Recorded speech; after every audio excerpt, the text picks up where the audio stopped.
जिन स्थानों का वर्णन बाइबल में है वो आज भी उसी नाम से पाए जाते हैं, इसलिए बाइबल में लिखी हुई बात को लोग सच मानते हैं। जिन स्थानों का वर्णन कुरान में है वो आज भी उसी नाम से पाए जाते हैं, इसलिए लोग कुरान में लिखी हुई बात को भी सच मानते हैं।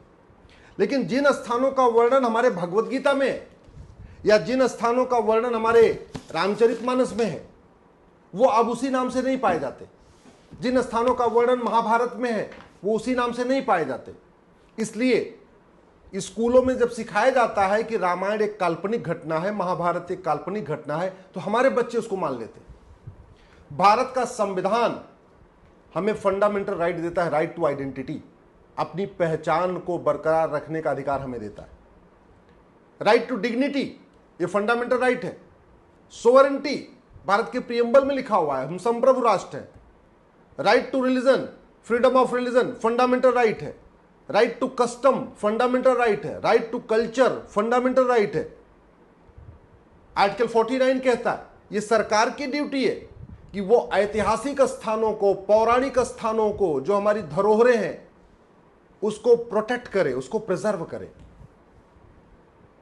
आर्टिकल 51 ये कहता है कि जो हमारे पुराने धरोहर है, जो हमारे विरासत है, उसको हम प्रोटेक्ट करें, उसको प्रिजर्व करें।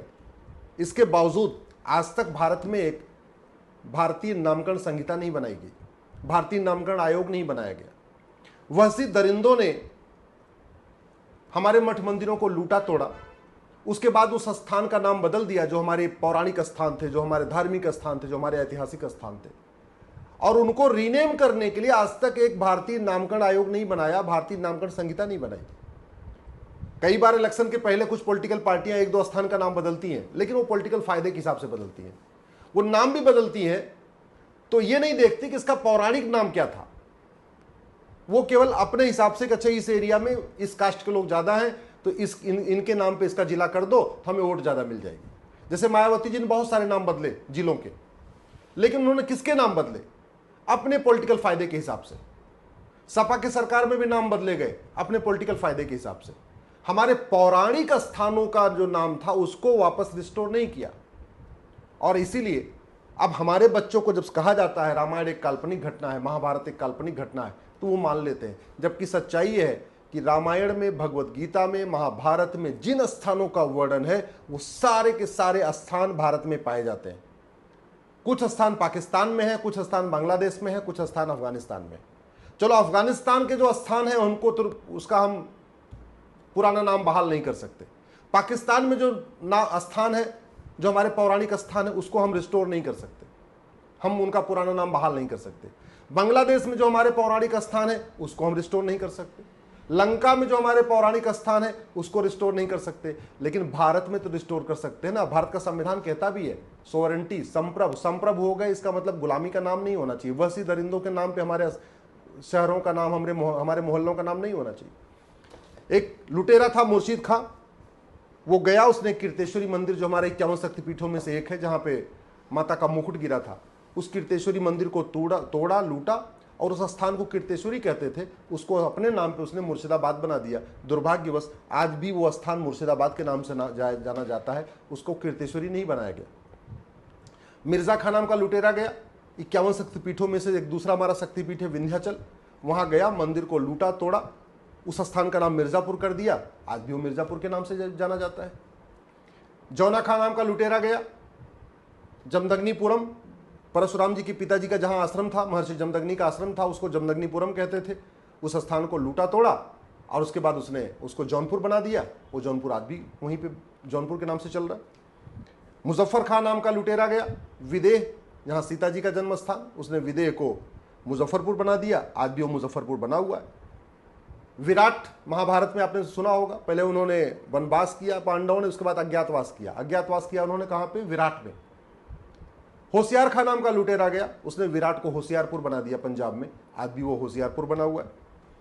इसी तरीके से भगवान कृष्ण ने जो 5 गांव मांगे थे ना, तिलप्रस्थ उसको फरीदाबाद कहते हैं, पानप्रस्थ को पानीपत कहते हैं, सोनप्रस्थ को सोनीपत कहते हैं, इंद्रप्रस्थ को दिल्ली कहते हैं, व्याघप्रस्थ को बागपत कहते हैं। उसी में एक गांव था गजप्रस्थ, उसको गाजियाबाद कहते हैं। अब आपको महाभारत आप पढ़ेंगे तो आपको वहां तिलप्रस्थ मिलेगा, व्याघ्रप्रस्थ मिलेगा, सोनप्रस्थ मिलेगा, पानप्रस्थ मिलेगा, गजप्रस्थ मिलेगा, इंद्रप्रस्थ मिलेगा। लेकिन इस नाम से आपको भारत के अंदर कोई शहर नहीं मिलेगा, कोई गांव नहीं मिलेगा। क्यों? क्योंकि सबका नाम बदल चुका है। तो गाजी खान ने गजप्रस्थ को गाजियाबाद बना दिया और फरीद खान ने तिलप्रस्थ को फरीदाबाद बना दिया। इसी तरीके से पांचाली, द्रौपदी का जो जन्म स्थान था उसको पांचाल कहते थे। आज उसको फर्रुख खान नाम का लुटेरा गया, उसने उसको फर्रुखाबाद बना दिया। मुराद खान नाम का लुटेरा गया, उसने मुरादाबाद, उसने रामगंगा नगर को मुरादाबाद बना दिया। बेगू खान नाम के लुटेरे ने अजातशत्रु नगर को मुरादाबाद क्या बेगूसराय बना दिया। शरीफुद्दीन नाम के वहसी दरिंदे ने नालंदा विहार को विहार शरीफ बना दिया। दरभंगा नाम के वहसी दरिंदे ने द्वारभंगा को दरभंगा बना दिया। एक वहसी दरिंदा था हाजी शमसुद्दीन, उसने हरिपुर को हाजीपुर बना दिया। जमाल खान नाम के दरिंदे ने सिंहजानी को जमालपुर बना दिया। अहमद शाह नाम के वहसी दरिंदे ने भद्रकाली मंदिर तोड़ा था और उसने कर्णावती को अहमदाबाद बना दिया। वो अहमदाबाद आज भी चल रहा है। इसी तरीके से बुरहानपुर को भगनापुर बना दिया। होसंग शाह ने नर्मदापुरम को होशंगाबाद बना दिया। अहमद शाह ने अंबिकापुर को अहमदनगर बना दिया।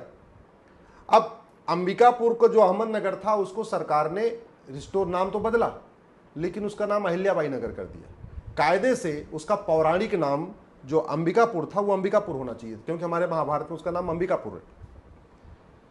इसी तरीके से फरीद खान ने मोकलहार को फरीदकोट बना दिया। उस्मान अली ने धाराशिव को उस्मानाबाद बना दिया। तुगलक ने देवगिरी को तुगलकाबाद बना दिया। अब तुगलकाबाद जो एरिया है उसका हमने नाम तो बदला, लेकिन हमने उसका जो देवगिरी जो नाम था वो देवगिरी नाम बहाल नहीं किया। मुजफ्फर खान ने लक्ष्मी नगर को मुजफ्फरनगर बना दिया। शाहजहां ने गोमती नगर को शाहजहांपुर बना दिया। शाहजहांपुर आज भी चल रहा है।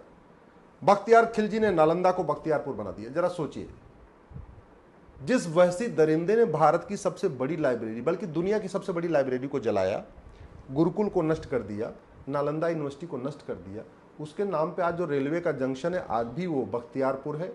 उस एरिया का नाम आज भी बख्तियारपुर है। इतनी गुलामी की सोच भर गई है, जनता में भी गुलामी की सोच भरी है, नेताओं में भी गुलामी की सोच भरी है, विधायिका के लोगों के भी मतलब मानसिक रूप से गुलाम है, कार्यपालिका वाले भी मानसिक रूप से गुलाम हो चुके हैं, न्यायपालिका वाले भी मानसिक रूप से गुलाम हो चुके हैं, और ये खबर पालिका वाले भी मानसिक रूप से गुलाम हो चुके हैं। ये मीडिया वालों को इसकी चिंता ही नहीं होती। बकवास की चीजों पे दो दो दिन बहस करेंगे, लेकिन कभी इस बात पे बहस नहीं करेंगे कि गुलामी के नाम मिटाए जाए। महबूब खान ने महबूब नगर बना दिया। करीमुद्दीन ने करीम नगर बना दिया। अली मीर जाफर ने अलीपुर बना दिया। इंदौर को निजामाबाद बना दिया। भाग्यनगर को हैदराबाद बना दिया। भिटौरा को फतेहपुर बना दिया। हरिगढ़ को अलीगढ़ बना दिया। अंबिका नगर को अमरोहा बना दिया। आर्यमगढ़ को आजमगढ़ बना दिया। जसनौल को बाराबंकी बना दिया। गाजीपुर को गाजीपुर बना दिया। ऐसे 1000 से ज़्यादा भारत में स्थान हैं। सड़कों के नाम हैं, गलियों के नाम हैं, कस्बों के नाम हैं, गाँवों के नाम हैं, मोहल्लों के नाम हैं, तहसीलों के नाम हैं, थानों के नाम हैं, जिलों के नाम हैं, जो बाकायदा वहसी दरिंदों के नाम पे। दिल्ली बनाया किसने? युधिष्ठिर ने। दिल्ली में युधिष्ठिर रोड नहीं है, भीम रोड नहीं है, नकुल रोड नहीं है, सहदेव रोड नहीं है, कुंती रोड नहीं है, माद्री रोड नहीं है, अभिमन्यु रोड नहीं है। लेकिन दिल्ली में क्या है? Babar road, Humayun road, Tughlaq road, Shahjahan road, Lodhi road, सारी सड़कें। लेकिन जिसने दिल्ली को बसाया उसके नाम पे कुछ भी नहीं।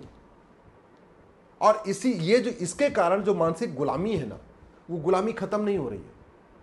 न नेताओं को शर्म आ रही है, न सांसदों को शर्म आ रही है, न विधायकों को शर्म आती है। दिल्ली में तो वहसी दरिंदों के नाम पे जो सड़कें हैं ना, उस पे सांसद भी रहते हैं, मंत्री भी रहते हैं, दिल्ली के विधायक भी रहते हैं, और हाई कोर्ट के जज भी रहते हैं, सुप्रीम कोर्ट के जज भी रहते हैं। मैं बाकी तो छोड़ो, मुझे आश्चर्य होता है कि ये दिल्ली हाई कोर्ट के जज, सुप्रीम कोर्ट के जज जो तुगलक रोड पे रहते हैं, अकबर रोड पे रहते हैं, बाबर रोड पे रहते हैं, हुमायूं रोड पे रहते हैं, पता नहीं इनकी आत्मा क्यों नहीं झकझोरती। हम किन सड़कों पे रह रहे हैं? क्या ये दिल्ली की सड़कें जो बाबर, हुमायूं, तुगलक, गजनी, गोरी ने बनाई थी क्या दिल्ली को बाबर, हुमायूं, तुगलक, गजनी, गोरी ने बसाया था क्या? एक बार भी आत्मा नहीं झकझोर रही है।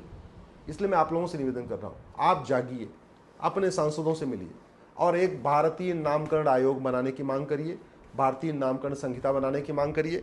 अगर एक एक सड़क बदलेगी, एक एक मोहल्ला बदलेगा, एक एक गांव बदलेगा, अगले 1000 साल तक बदल नहीं पाएगा।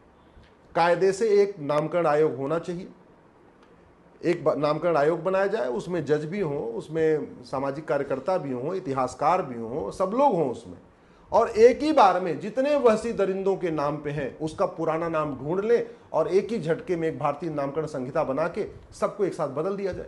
एक साथ वन गो में सबको बदल दिया जाए। ऐसे एक एक बदलते रहेंगे, केवल तू मैं होगा, आरोप प्रत्यारोप होगा, 4 दिन बहस होगी, फिर एक सड़क का नाम बदला जाएगा। पता चला एक सड़क का नाम बदलने के लिए पूरे 5 दिन बहस हो रही है, तो फायदा क्या है?